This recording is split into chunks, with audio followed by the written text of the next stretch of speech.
Kong dari ras langit tidak memiliki wujud fisik, hanyalah pusaran udara transparan. Suaranya terbentuk dari getaran udara. Kalian juga bisa meninggalkan permukaan bumi dan menuju alam semesta. Luas tak berbatas, lebih cocok bagi ras yang kecil. Di kursi perwakilan manusia, terjadi kegaduhan. Morgan merendahkan suaranya sambil bertukar pandang dengan Raja Arthur. Saladin dan Merlin tampak semakin tegang. Zhang Yi justru menopang dagunya dengan pergelangan tangan. Jemarinya mengetuk ringan tepi meja. Nadanya datar, alam semesta tidak memiliki perlindungan kehendak Jiagao. Radiasi, badai gelap, dan bencana kacau datang lebih cepat daripada permusuhan kalian. Bahkan bangsa bulan pun tidak berani menjauh dari bintang bumi. Mengirim kami ke alam semesta bukanlah migrasi, melainkan mengantar ke kematian. Sebenarnya, saat ini luas seluruh benua Australia bahkan lebih besar daripada gabungan luas benua Asia pada masa lalu. Menampung seluruh manusia generasi ke-6 sama sekali bukan masalah. Selain itu, dari segi letak geografis, tempat ini juga sangat baik, air dan rerumputan melimpah, serta memiliki sumber daya biji besi yang cukup. Namun, Zhang Yi tahu, persoalan tidak sesederhana itu. Satu langkah mundur akan berujung pada kemunduran tanpa henti. Setelah kau mengalah sedikit, pihak lawan pasti akan semakin menekan. Terlebih lagi, bagaimana mungkin ia rela meninggalkan negara Huaxu? Bangsa naga sekarang adalah sandarannya. Ia harus memeluk paha besar itu erat-erat. Zhang Yi berhenti sejenak, lalu memandang Gusan dan Gucawen. Aku tegaskan sejak awal, negara Huaxuku tidak selemah itu sampai harus mundur. Wilayah kaos milikku ini tidak akan mundur setengah langkah pun. Sebenarnya, ia tidak terlalu peduli dengan nasib negara-negara seperti Kolombia dan lainnya.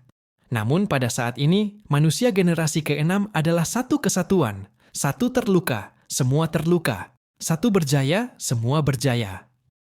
Menjaga kepentingan keseluruhan berarti menjaga kepentingan pribadi. Lagi pula, dialah penerima keuntungan terbesar. Gushan mencibir dingin. Hanya satu ksatria saja berani berbicara atas nama seluruh ras? Kau kira bisa menahan puluhan ribu ras sendirian? Aku akui kau punya sedikit kemampuan. Tapi di antara manusia generasi ke-6, hanya kau satu-satunya ksatria. Bisakah kau menahan kami, 10.000 ras? Ia mengulurkan tangan menunjuk. Di atas meja batu raksasa itu, jumlah keberadaan tingkat ksatria mencapai puluhan. Ras langit bertubuh raksasa, terbang tinggi di udara, berkomunikasi dengan semua melalui getaran udara. Wujudnya bagaikan gedung bertingkat. Yang bertubuh kecil seperti ras konstruksi, tingginya hanya sekitar 1 meter, namun bersembunyi di dalam cangkang zirah konstruksi berwarna merah dan perak. Ras-ras yang mampu bertahan hidup sejak zaman purba hingga kini, tidak ada satupun yang lemah. Mereka semua adalah eksistensi yang pernah mendominasi suatu era selama 4.600.000.000 tahun sejarah bintang bumi. Di kursi ras serigala bertaring, seekor manusia serigala bertubuh lebih besar berdiri. Bulu abu-abu menutupi punggungnya, taringnya dingin dan mengerikan. Suaranya mengandung hawa beku. Ras serigala bertaring setuju dengan pendapat Gusan. Kami bersedia menyisakan satu sudut bagi manusia. Generasi ke-6 sudah merupakan anugerah. Jangan injak-injak kehormatan. Tidak mungkin membiarkan kalian menguasai sebagian besar lahan terbaik. Mata tunggal Gucawen terpejam sejenak lalu terbuka kembali. Kami bukan haus perang, hanya mengikuti hukum antar generasi. Yang lemah tersingkir adalah alamiah. Kemenanganmu barusan tidak cukup untuk menggoyahkan konsensus. Kong dari ras langit melayang di udara. Pusaran angin itu sedikit meninggi, tepinya memercikan kilatan listrik halus. Angin tidak akan mengubah arah hanya demi seekor burung laut. Yang kalian inginkan adalah martabat, bukan kisah pahlawan tentang pengorbanan buta. 3 wajah ular milik ras 3 kepala saling berpandangan, lalu memilih diam. Pemimpin ras 1000 tangan menyatukan ke-6 tangannya dalam satu gerakan, berbicara menenangkan dengan suara rendah. Jika bisa tidak berperang, sebisa mungkin hindari perang. Raih hasil yang bisa diterima semua pihak dengan cara damai. Di rongga mata optik ras konstruksi, kilatan dingin berkelebat, seakan merekam sekaligus menghitung.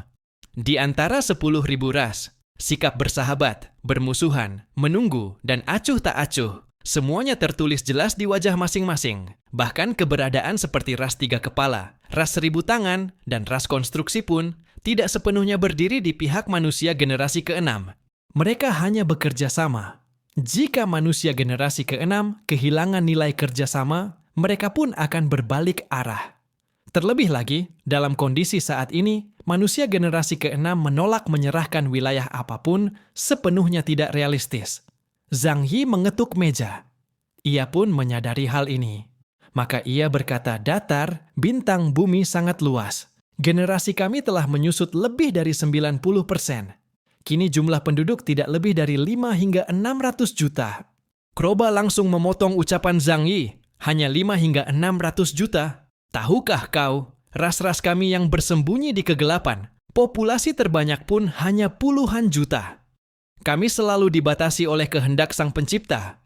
Bahkan untuk berkembang biak pun sulit. Saat ras kami dulu hampir punah, yang tersisa paling banyak hanya beberapa ratus ribu orang. Yang lebih sedikit bahkan hanya meninggalkan beberapa ratus benih kehidupan. Ras peradaban purba memiliki tingkat reproduksi yang rendah. Ini adalah pengendalian yang disengaja dari Sang Pencipta. Jika diibaratkan secara sederhana, seperti permainan yang telah merilis versi baru, maka sistem lama meskipun tidak dihapus, tidak akan diperbarui. Karena itu, bagi ras peradaban purba, bereproduksi setara dengan memperoleh pecahan eter. Tingkat kesulitannya jauh lebih tinggi. Inilah juga sebabnya perbedaan kekuatan antara peradaban purba dan manusia. Generasi ke-6 tidaklah terlampau mencolok. Secara ketat, datangnya akhir zaman bagi manusia generasi ke-6 justru menandai awal kemunculan besar-besaran para kuat di pihak mereka. Zhang Yi mengerutkan kening, lalu berkata, datar, wilayah lain aku tidak keberatan. Tetapi negara Huaxu tidak boleh disentuh. Begitu kata-kata itu keluar, banyak mata memandangnya dengan ekspresi aneh. Kroba mencibir dingin. Berdasarkan apa? Apa keistimewaan kalian? Benua itu kaya sumber daya dan letak geografisnya sangat strategis. Kalian ingin memonopolinya.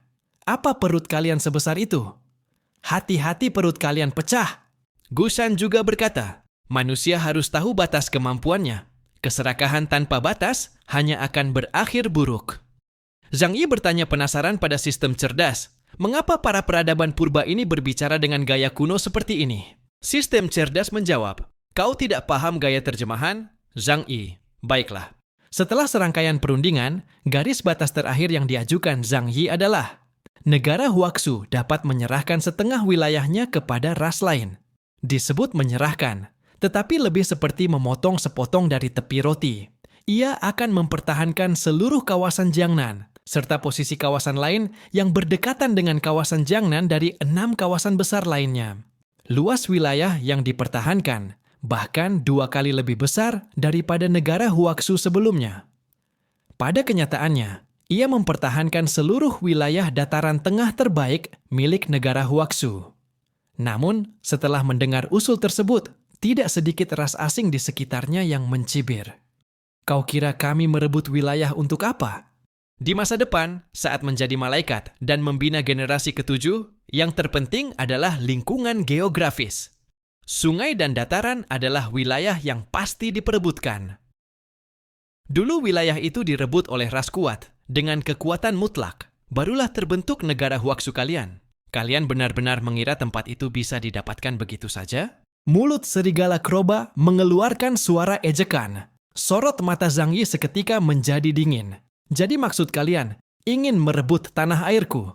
Kota Tianhai, ia telah tinggal di sana setengah hidupnya. Di sanalah fondasi yang ia bangun. Di sanalah segala yang ia kenal. Ia menyaksikan sendiri kota Tianhai hancur dan dibangun kembali berkali-kali. Tentu saja ia tidak bersedia pergi. Gushan dari ras zirah besi menyilangkan kedua lengannya yang kekar, lalu berkata kepada Zhang Yi, lokasi sebagus itu tentu akan ditempati oleh ras yang memiliki kekuatan. Kekuatan keseluruhan kalian, manusia generasi ke-6, terlalu lemah. Penilaian tidak bisa didasarkan hanya pada kekuatan pribadimu. Kau sendirian, seberapa banyak ahli dari ras-ras purba yang bisa kau hadapi? Wajah Zhang Yi seketika mengeras. Namun Morgan justru berbisik pelan kepada Zhang Yi. Sebenarnya usulan ini masih bisa dipertimbangkan.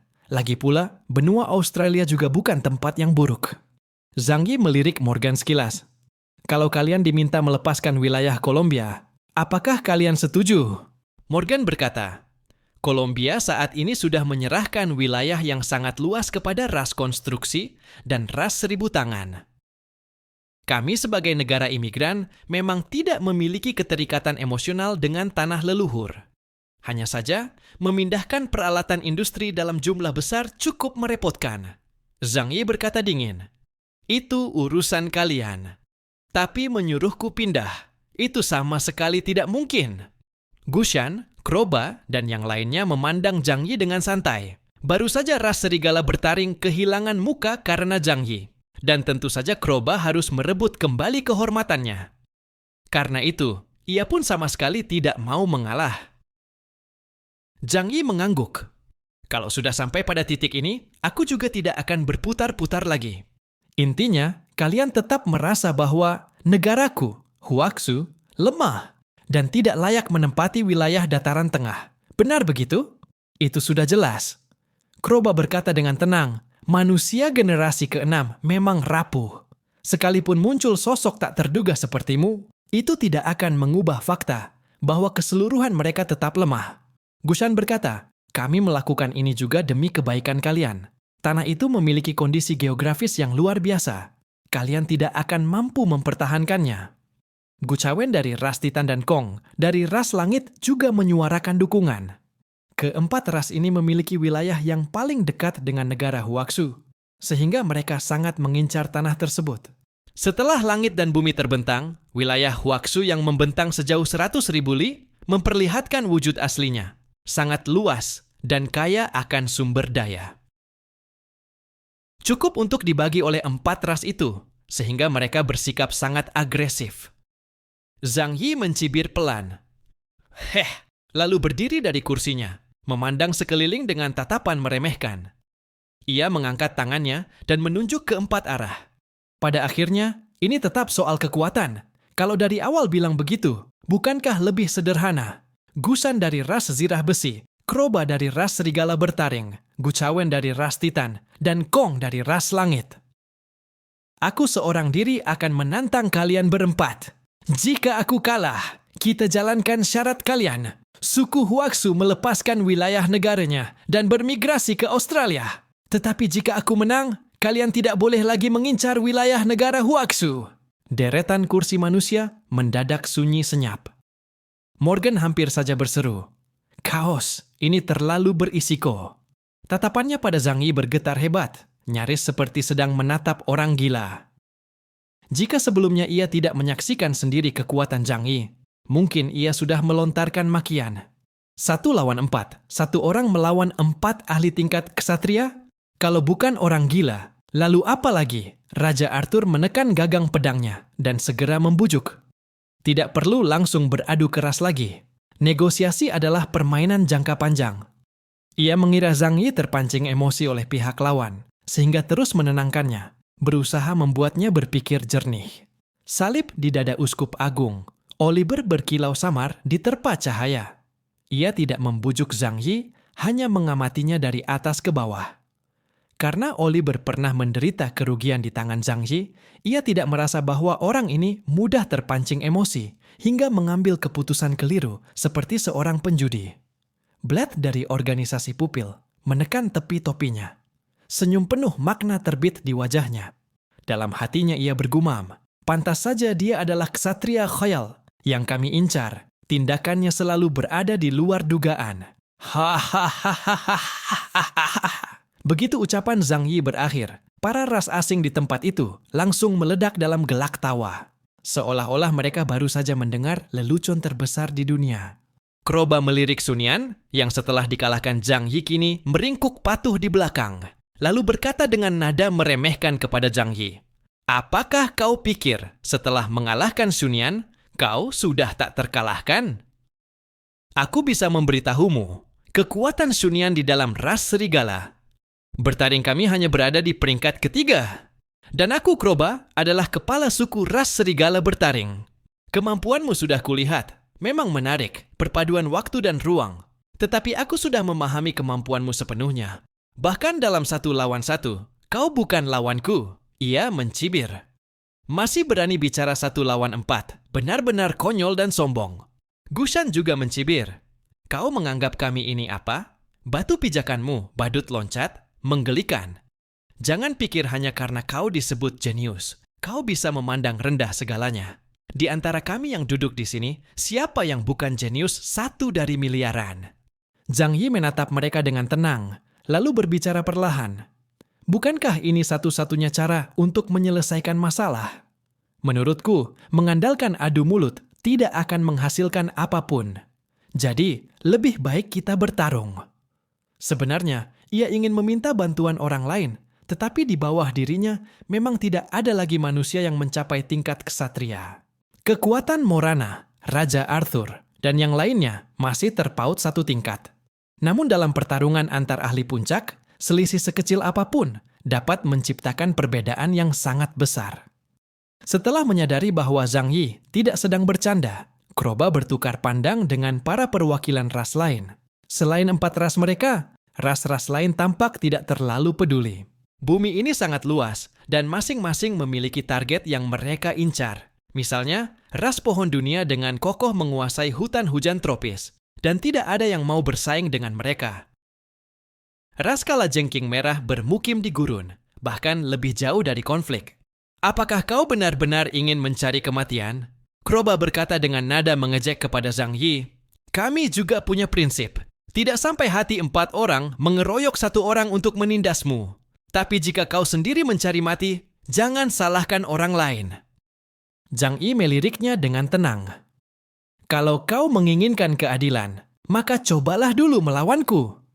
Morgan juga segera berkata, benar, 4 lawan 1 itu terlalu tidak adil. Menurutku, duel 1 lawan 1 jauh lebih baik.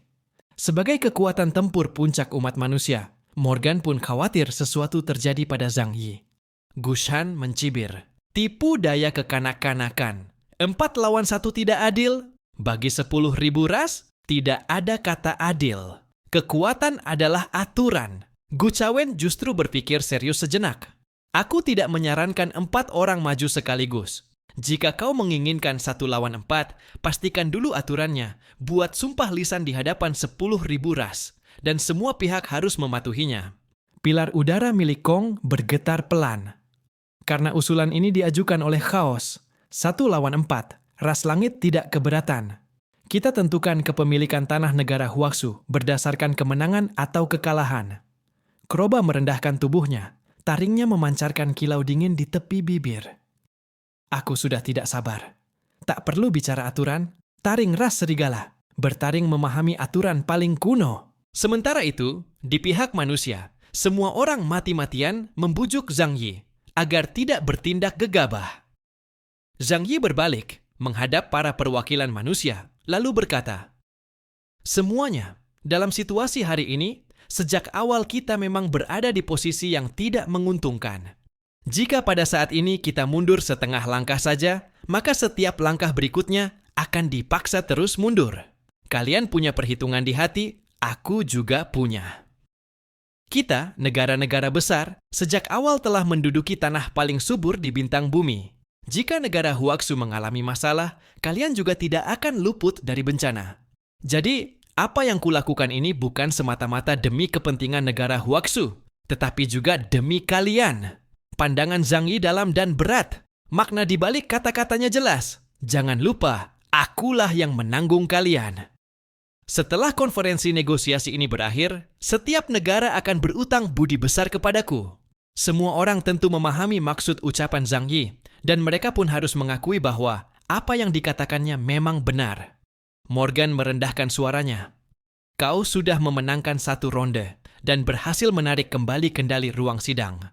Kalau bertaruh sekali lagi, bagaimana jika... Aku mengerti kekhawatiranmu, Zhang Yi mengangguk. Tapi ini bukan soal bertaruh sekali lagi, melainkan memberi tahu mereka. Umat manusia generasi ke-6 bukan kain lap yang bisa diremas sesuka hati. Kepalan tangan adalah pembuka negosiasi, bukan penutupnya. Kita harus lebih dulu menyingkirkan pisau paling berbahaya dari leher kita, barulah syarat-syarat selanjutnya bisa dibicarakan. Raja Arthur menatapnya dan mengangguk perlahan. Jika pertempuran ini bisa menukar rasa gentar dari seluruh ras, tentu layak. Hanya saja, Kaos, kau... Ia hendak bertanya, apakah kau yakin? Namun ketika pandangannya bertemu dengan sepasang mata Zhang Yi yang tenang, tersembunyi di balik pelindung dingin zirah Dewa Iblis Terminasi, Raja Arthur pun tidak melanjutkan kata-katanya. Sebaliknya, senyum muncul di sudut bibirnya. Sudah bertahun-tahun menjadi sahabat lama, ia terlalu memahami sifat Zhang Yi. Ini adalah orang yang tidak pernah menempatkan dirinya dalam posisi berbahaya. Saat menghadapi yang kuat, ia bisa langsung mengalah tanpa ragu. Sama sekali tidak pernah sok pahlawan. Begitu ia memutuskan melakukan sesuatu yang berbahaya, hal pertama yang seharusnya kau ragukan bukanlah apakah ia sudah gila, melainkan apakah kau telah sangat meremehkan kekuatannya. Bahkan bisa dikatakan, banyak orang di tempat itu pernah menelan kerugian besar karena meremehkan kekuatan Zhang Yi. Aku mengerti, berjuanglah. Zhang Yi tersenyum pada mereka. Tidak ada yang perlu dikhawatirkan. Dalam pertempuran ini, aku pasti menang. Begitu ucapannya jatuh, ia kembali menghadap meja perundingan yang besar. Pandangan matanya menyapu satu persatu perwakilan 4 ras seakan sedang memastikan daftar kehadiran. Jadi, jawaban kalian? Gusan mengangkat satu tangan yang tertutup pelat baja dan menekannya ke belakang. Sejajar di belakangnya, para prajurit ras baja mundur satu langkah serempak, memberi ruang baginya. Suaranya terdengar seperti batu menghantam batu. Aku setuju. Dengan Haitai sebagai batas, sampai mati atau menyerah. Jika kau kalah, seluruh umat manusia generasi ke-6 harus menyusut dan mundur dari panggung sesuai proporsi. Kucawen berkata dengan suara berat, aku juga setuju dengan prinsip itu. Kong berkata datar, aku tidak punya keberatan. Angin tidak pernah peduli apakah lawannya 1 atau 4. Kroba menyeringai memperlihatkan taringnya. Aku hanya peduli pada sensasi gigitan. Mulailah, jangan biarkan gairah darah mendingin. Tatapan keempatnya dipenuhi niat bertarung yang ganas. Aura pembunuh tanpa belas kasihan menyelimuti Zhang Yi, seakan hendak mencabik-cabiknya. Keempatnya juga tidak mengusulkan untuk bertarung satu persatu. Bagaimanapun, pertempuran ini menyangkut masa depan ras mereka, bukan untung rugi pribadi. Karena itu, tidak boleh ada kesalahan. Dan ini juga bukan saatnya bermain pahlawan. Mereka merasa diri mereka jauh lebih cerdas dan rasional dibanding Zhang Yi. Seorang ksatria konstruksi dari ras konstruksi berkata, baiklah, ras-ras kami yang lain akan menjadi saksi. Antara keempat ras kalian dan negara Huaxu, satu pertempuran akan menentukan segalanya. Angin laut di lingkar luar arena bertiup berulang-ulang, membuat panji-panji berkibar keras. Beberapa tetua ras 1000 tangan berbisik pelan satu sama lain. Sementara di mata ular, ras 3 kepala terpantul 2 kilatan cahaya dingin. Di sisi manusia, Morgan, Raja Arthur, dan Olib saling bertukar pandang, menahan gejolak batin mereka tanpa kata. Semua orang sangat penasaran dengan pertempuran berikutnya. Mereka tidak tahu bagaimana Zhang Yi akan menghadapi 4 orang kuat yang setara dengannya sekaligus. Alexei tak kuasa menahan diri dan bersuara. Saudara Kaos, kalau seandainya tidak berjalan mulus. Tidak akan ada seandainya, kata Zhang Yi lembut. Serahkan saja semuanya padaku. Aku, Zhang Yi, tidak pernah bertindak dengan meninggalkan kemungkinan tak terduga. Aku menghargai nyawaku lebih dari apapun, jadi tidak perlu meragukan bahwa aku akan kalah dan mati. Morgan menarik napas dalam-dalam. Kalau begitu, kami akan mengikuti ritmemu. Jika Zhang Yi kalah, negara-negara lain juga akan jatuh ke posisi lemah dalam negosiasi wilayah. Namun mereka tidak bisa menyalahkan Zhang Yi. Saat ini, Zhang Yi tampak seolah punya pilihan. Padahal kenyataannya selain bertarung, satu-satunya jalan adalah melepaskan wilayah. Mungkin sejak awal hingga akhir, konferensi negosiasi yang mereka ikuti ini memang tidak memberi pilihan apapun, selain terus maju. Raja Arthur menggenggam pedangnya. dan memberi hormat kepadanya. Begitu bantuan luar diizinkan, berapapun harganya, aku akan segera turun tangan. Meski tahu dirinya bukan tandingan lawan tingkat ksatria, ia tetap akan mempertaruhkan nyawanya untuk menyelamatkan Zhang Yi. Olip mengangguk ringan, menggambar lengkungan sederhana tanda salib di depan dadanya. Semoga Tuhan menyertaimu dan memberkatimu agar tak terkalahkan dalam perang. Zhang Yi berbalik, seakan menutup sebuah pintu dengan lembut. Ia mengangkat tangannya. Jari-jarinya tidak memegang apapun, namun seolah mencengkeram sebuah senar tak kasat mata. Suaranya kembali datar dan dingin. 4 orang sekalian, karena kalian telah menetapkan bahwa umat manusia generasi ke-6 hanya layak menjadi bara api, maka lewati dulu aku. Gushan mengangguk berat. Ingat setiap kata yang kau ucapkan. Gu Chawen menjawab dengan suara dalam, kami akan menepati janji. Dengan pertempuran ini, kita tentukan kepemilikan wilayah. Di tepi Haitai, ombak menghantam pantai. Percikan putih garam pecah menjadi tak terhitung titik cahaya kecil di bawah sinar matahari. Tatapan seluruh ras kembali berkumpul. Udara terasa seolah diremas perlahan oleh tangan tak terlihat.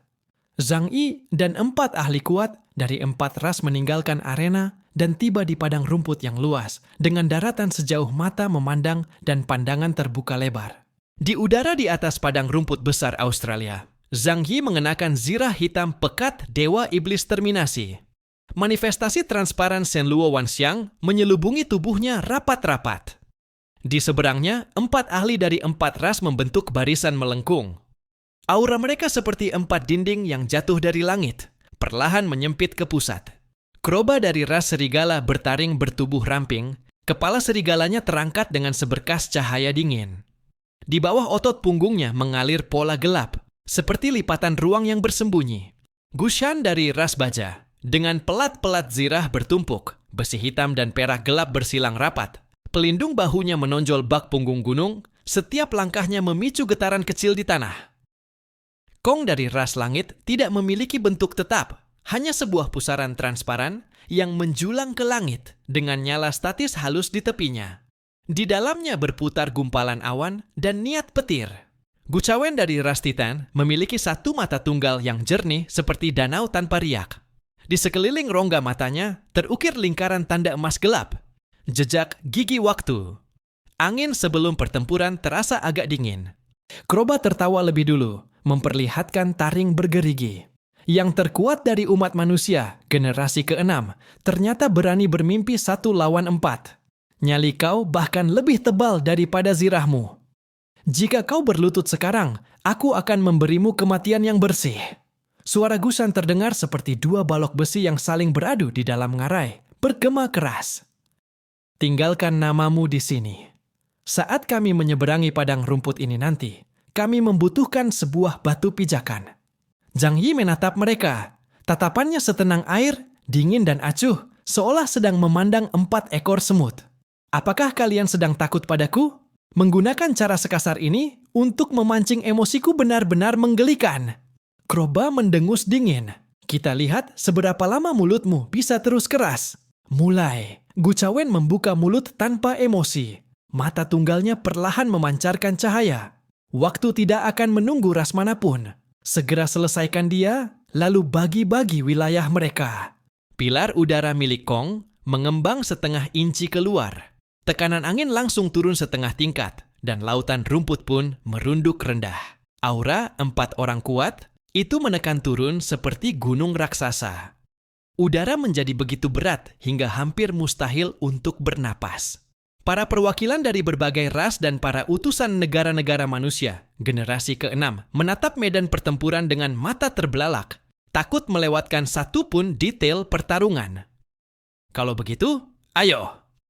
Zhang Yi mengangkat pandangannya.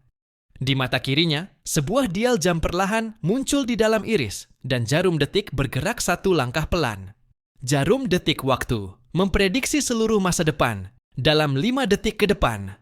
4 orang kuat, setingkat kesatria, melancarkan gelombang serangan pertama, bagai hujan badai yang tercurah tanpa ampun. Meriam penghancur ruang, Kroba meraung keras. Ia sudah lama tak sabar dan menjadi yang pertama menyerang. Kepala serigalanya sedikit terangkat. Dari dalam tenggorokannya meledak riak tak berwarna, seolah sepotong udara tiba-tiba tersedot pergi. Sesaat kemudian, sebuah benda oval hitam ditembakkan dari mulutnya. Tepiannya terdistorsi, sementara bagian dalamnya berisi energi ruang yang terkompresi hingga tingkat kegilaan. Itu adalah proyektil yang mampu menggerogoti ruang itu sendiri.